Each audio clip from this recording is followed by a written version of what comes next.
So here is some interesting news. In the state of West Virginia, now, I haven't watched this video yet, but in the state of West Virginia, an off-duty, I should say, if I were to follow the grammatical protocols of the English language, an off-duty police officer murdered a 13-year-old child with a vehicle.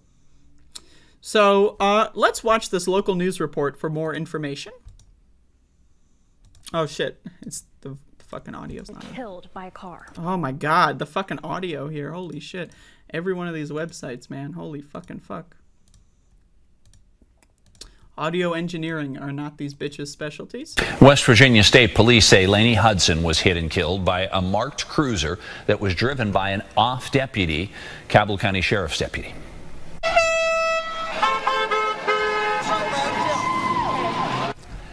Now, since her death, family and friends have lined the streets of Huntington asking for a full investigation into what happened that night. News Channel 3's Kimberly Kagi shares their story and the latest on the investigation.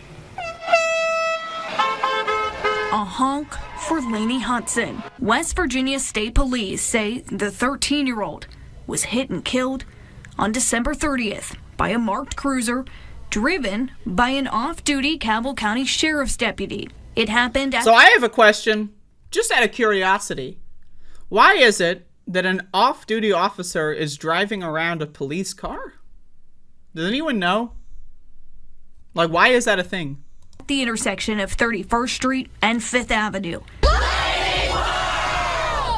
Since her death, family and friends have lined the streets of Huntington, waving signs, calling for a full investigation into what happened that night. When I feel like I can't go on no more, like my voice won't carry me no more, I pray to Lainey and God.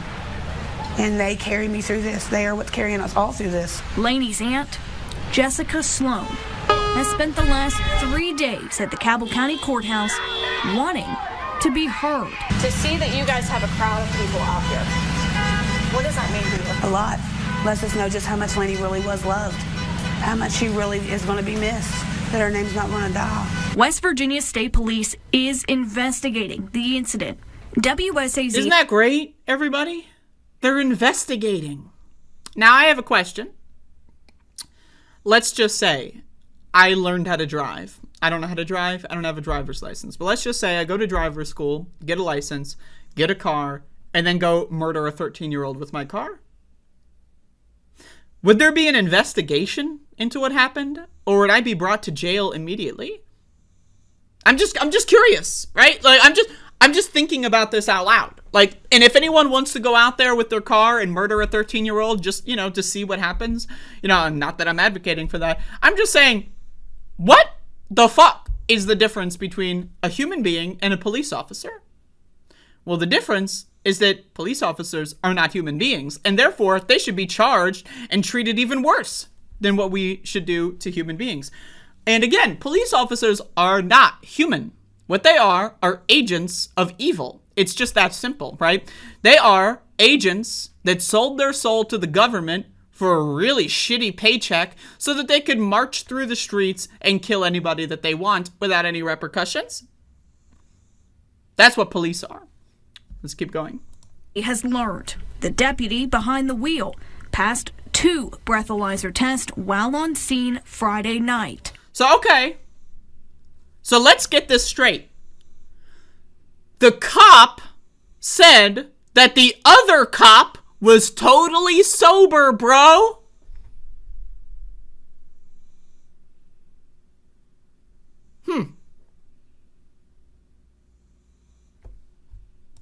Investigators say the deputy's blood alcohol levels results were 0.0%. The deputy also passed a field sobriety test. Is there proof of this? Police officers wear body cameras, right? They wear body cameras. They recorded the breathalyzer in real time, right? They recorded the field sobriety test in real time, right? Of course, because they all have body cameras. So why on earth would they not reveal that footage of the officer passing the breathalyzer tests and passing the field sobriety tests? Why wouldn't they reveal the footage? I'm just curious. Are we supposed to take these motherfuckers at their word? Really? Really? When they have recorded proof of what they're saying and they refuse to show it to us? Which was given at the state police field office. State police say both tests are routine protocol in any incident where someone is killed. He was given not only breath tests, which indicated he had not been drinking, he was also given field sobriety tests by a certified drug recognition expert. Oh, they're a certified drug recognition expert. So, okay. Don't you have cameras at the field office? Really? You don't have a CCTV set up at the police station? Really? You don't? Why not? If there's no CCTV at the police station, who knows what could happen? But they do have a camera set up. They do have footage of all of these tests happening, and they refuse to show it. Why? Is it privacy concerns? Well, once you sign up to be an agent of the state, you don't have privacy. I'm sorry. You forfeited your privacy for the badge and the gun and the car in this instance. So, I don't know. And now, am I saying that the only way that this person is able or capable to commit this evil is because they are drunk? No, I'm not saying that. It's very possible that they were sober and did this on purpose, on accident, or just were reckless in being sober. A lot of sober people are reckless drivers. So I'm not saying that he necessarily must have been drunk. I'm just saying, if you have the proof, why not show it to us? Because I and many Americans do not take cops at their word. We don't trust what the fuck you have to say. Once again, when George Floyd was murdered by police, the original public press release that all the cops in the department signed off on said that, quote, a man died of a medical incident. All the officers involved signed off on it and wrote that press release and sent it off into the world, but for a teenager recording the actual incident on cell phone camera, we would have never known what happened to George Floyd. So we know for a fact that cops lie. I have been the victim of cops lying to me. Cops have charged me with fake crimes and forced me to go into the legal system, and I had to waste my life dealing with the lies that cops were saying about me. So, I'm sorry. I don't trust police officers, right? And they have body cameras. They have CCTV. Why don't they show us the proof? It should be easy, right? It should be easy to show us the proof. You have it. It's right there. YouTube is not that hard to operate. Just upload the video. One of our troopers has taken extensive training, and it ruled out any kind of impairment whatsoever. WSAZ asked if the deputy's cruiser had a dash camera. Cabell County Sheriff Chuck Zirkle says none of the department's cruisers have dash cameras. Witnesses told troopers the deputy had Pretty convenient, if you ask me. a green light at the time of the incident, but investigators are in the process of removing the black box from the vehicle, which will determine the speed. While All right. Here's a question. If you are a pedestrian crossing the crosswalk, and halfway through crossing the crosswalk, the light turns green, you have right of way. You gotta finish. What are you supposed to do? Run back? You're in the middle of the crosswalk. Now, again, we don't really have many details here.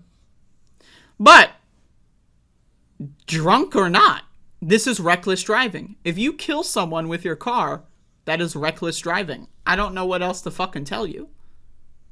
I don't know what else to fucking tell you. Laney's family wants answers. State police say they'll come in due time. From our point of view, in the investigation point, They'll come in due time. You know what that means? You'll have to wait 5 years before we give you useless information that doesn't tell you a damn thing about what happened. The idea that police officers, every time they kill people, they just have to wait 38 years before their investigation is complete. You know what that is for? You know what the reason for that is? They hope that you give up. They hope that you forget about it. They hope that they can do and complete a successful cover-up. That's their goal. That's why it always takes 79 decades for a police investigation to return any information at all. And usually the information is next to nothing, shit that we already knew in the first place. Point of view, he is not treated any different than any other driver. Kimberly, can you... Oh, really? Oh! Because once again, cops have never lied before. Cops have never lied before in the history of the world, right? So, of course, when a cop says, we're treating them like anybody else, we'll believe them, right? Right? Of course. WSAZ News Channel 3, Huntington. After data was pulled from the black box, it'll be fully reviewed. A reconstruction team from out of the county will review the whole incident. The Cabell County Sheriff Chuck Zirkle says the sheriff's office is launching an internal investigation as well to make sure all policies were followed by the deputy. The sheriff says the investigation will be conducted by, again, an agency outside of Cabell County. My question, what is to prevent them from lying about what's in this so-called black box? Why not just do the analysis on a live stream so that we can see the results in real time without any fuckery, right? Cops apparently have cameras all over the fucking place. So why can't we just do that? The reason is because cops lie and cops protect each other. And one of the ways they protect each other is by lying. So, hey, it's totally possible 13-year-old girl deserved it. She jumped into traffic, stupid fucking bitch. But you know what? I'm inclined to probably say that the cop is the one who's at fault here. I'm willing to say it's a 99% chance that the cop is the one at fault. Is it remotely possible that this 13-year-old was just feeling suicidal that day? Hey, we know that the second highest the second highest death rate for people in the age bracket of 5 to 17 is suicide. Totally possible, right? Hey, kids love killing themselves. We got 50,000 suicides a year in this country, so it's totally possible. But if you ask me what's more likely, what would I bet my money on? I would bet my money that the cop is a reckless piece of fucking shit and wasn't looking what they were doing. So anyway, there's an update there in West Virginia. Cops are really, they're sending their best. You know, a lot of the phrase usually is they're not sending their best, but I guarantee you these are the best they have. So there you go.